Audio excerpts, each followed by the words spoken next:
Hey, what's up? It's Miguel, and today we're going to talk about feeling the fear and doing it anyway. So, if you don't know me, I'm Miguel. I'm a web developer. I teach web development to people all around the world because I believe it's one of the best ways for you to achieve personal and financial freedom. So in today's video, we're going to talk about fear because I think it's a really important topic. In the case that you're, for example, looking for a web development job, diving into obviously looking for an interview, and especially if you're a junior developer, you really do need to take the advantage of the fact that even though you don't have the skills, the web development skills, you have to understand that in the web development industry, there's a lot of people that don't really have very good social skills. So if you're able to add those social skills to an interview and show that you are a person who can communicate well, I can guarantee you're going to gain a lot of points, even though you don't have as much experience, for example, as another senior web developer. So people actually prefer to hire individuals that they get along well with than hire people who are really, really qualified but are like really geeky and don't really like communicate properly or like have a good vibe at the workplace, right? So keep that in mind. And I want to talk about fear in this aspect because socially you have to get over your fears and actually start interacting with people and actually like vamp up your social skills, because it will greatly help you in finding a job, and it will greatly help you in the interview as well. Even though you maybe like fail a few interview questions, this actually happened to me in the second interview. I kind of failed a question, but they still liked me in the interview. They enjoyed talking to me, so that's why I got the job so fast, because my social skills were relatively on point, or at least more on point than other people that were doing interviews for the same company. So getting over your fear is something you just have to do, basically. You have to get into action and just get over it. And there's a really good book about this if you want to read it, called Feel the Fear and Do It Anyway by Susan Jeffers. I read it a long time ago, and it was kind of like a book I read when I was starting to get social and starting like to go out maybe and like meeting new friends or whatever, you know. Just I was a very timid kid when I was younger, so this was kind of the way for me to open up to the world, basically, and start getting into social skills, we could say. And another thing that really, really helped me, and I really advise you to do if you're young and you have the time, obviously, sales jobs.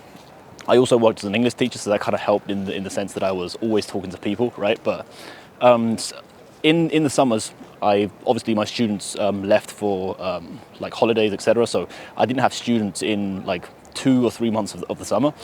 Here in Spain, there's really long holidays in the summer. They're like 2 months and a bit long, you know, so it's really, really long.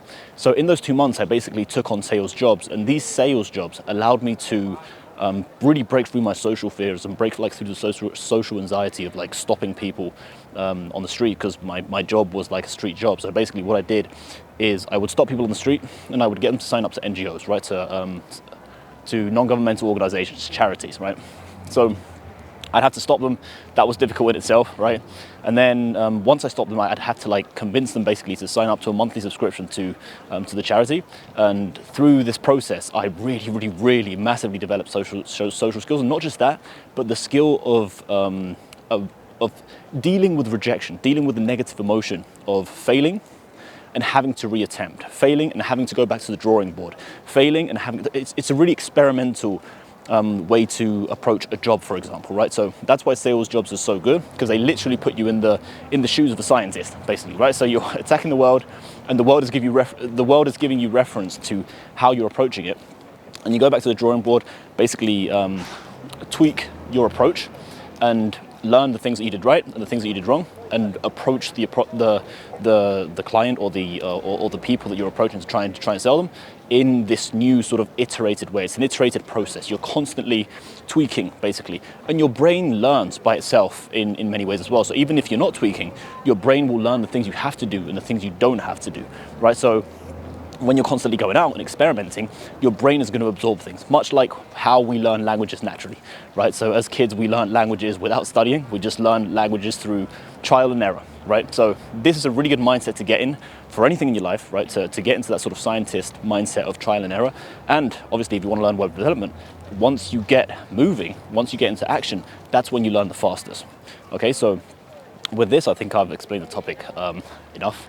And so the basic conclusion is that if you get over your fears, you'll start to get into action, and the faster you get into action, the faster you're going to start learning, because the faster you're going to basically initiate that iteration process that will get you towards progress. So as I say every day, do it every day and you'll be okay.